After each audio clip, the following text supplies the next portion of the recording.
Dito nga po sa pinakahuling datos ninyo, sinasabi nyo 6 sa bawat 10 bagong party list representative na uupo po dito sa 20th Congress ay hindi talaga kumakatawan sa marginalized at underrepresented sectors.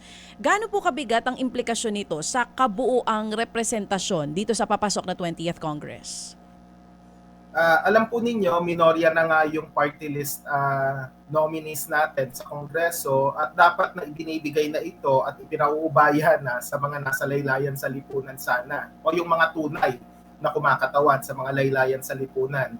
Pero gaya nga ng nasabi ni Sir Ted, naha-hijack at nababastardize ito ng mayaman at makapangyarihan. Kaya how can you expect pro-people legislation like legislated wage hike, security of tenure, genuine agrarian reform, right to self-determination ng mga indigenous communities, yung karapatang mangisda sa palaisdaan ng ating mga, lalo na ng ating maliliit na mangingisda, ano pa yung maaasahan natin sa isang kongreso?